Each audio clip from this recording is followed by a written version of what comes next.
আবার উত্তপ্ত দেশের রাজনীতি। নির্বাচনে গণভোট জয়ী হলেও সংবিধান সংস্কারের সদস্য হিসেবে শপথ নেননি বিএনপি, যাকে কেন্দ্র করে প্রতিক্রিয়ায় ফেটে পড়েছে বিরোধী জামায়াত এনসিপি জোট। বিস্তারিত জানাচ্ছেন আরিফ হাসান। নানা জল্পনা কল্পনা ও নাটকীয় অধ্যায় পেরিয়ে সম্পন্ন হয়েছে বাংলাদেশের ত্রয়োদশ জাতীয় সংসদ নির্বাচন ও জুলাই সংস্কার বাস্তবায়নে গণভোট। নির্বাচনের সংখ্যাগরিষ্ঠতা পেয়ে দেশ পরিচালনার দায়িত্বে এখন বাংলাদেশ জাতীয়তাবাদী দল বিএনপি। অপরদিকে নির্বাচনে গণভোটে হ্যাঁ বিজয়ী হওয়ায় পথ খুলেছে জুলাই সংস্কার বাস্তবায়নের। 17 ফেব্রুয়ারি বেলা 11:15টার কিছু আগে জাতীয় সংসদ ভবনের শপথ কক্ষে সর্বপ্রথম বিএনপির নবনির্বাচিত সংসদ সদস্যরা শপথ পাঠ করেন। শপথ পড়ান প্রধান নির্বাচন কমিশনার এএমএম নাসির উদ্দিন। তবে সংসদ সদস্য হিসেবে শপথ নিলেও সংবিধান সংস্কারের সদস্য হিসেবে শপথ নেয়নি দলটির নির্বাচিত প্রতিনিধিরা।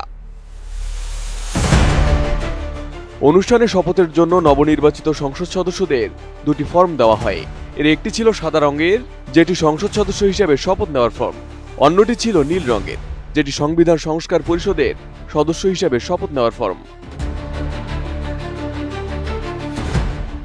ফিনিশ আসলে একটা জিনিস, সস্তায় বস্তাপতা জিনিস, স্পার্টা চিনে ফিনিশ।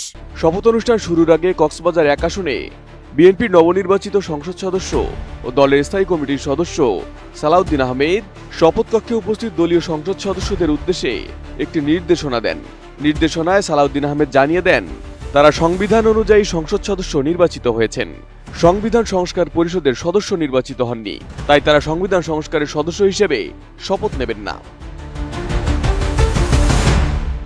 সালাউদ্দিন আহমেদ বলেন, গণভোটের রায় অনুযায়ী সংবিধান সংস্কার হলে সংবিধানের 3য় তফসিলে সংবিধান সংস্কার পরিষদের সদস্যদের শপথের ফর্ম যুক্ত হলে কে শপথ পড়াবেন তা নির্ধারিত হলে তখন সংবিধান সংস্কার পরিষদের সদস্য হিসেবে শপথ নেওয়া যাবে। তিনি দলের চেয়ারম্যান তারেক রহমানের সিদ্ধান্ত অনুযায়ী এই নির্দেশনা দিচ্ছেন বলে সহকর্মীদের জানান। এদিকে বিএনপির প্রতিনিধিরা শপথ না নেওয়ায় প্রতিক্রিয়া জানিয়েছেন জামায়াত এনসিপি জোট।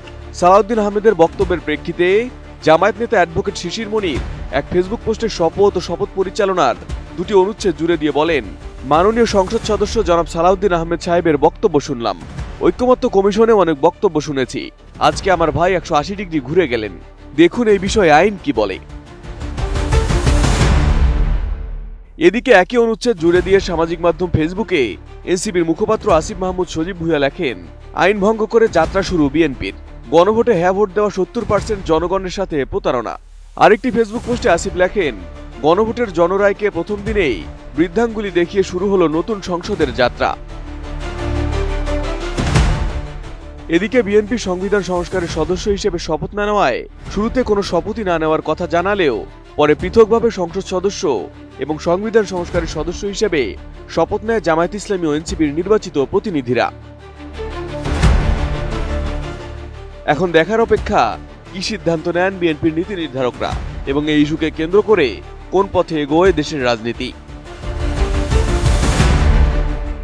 Arif Hasan, ATN news.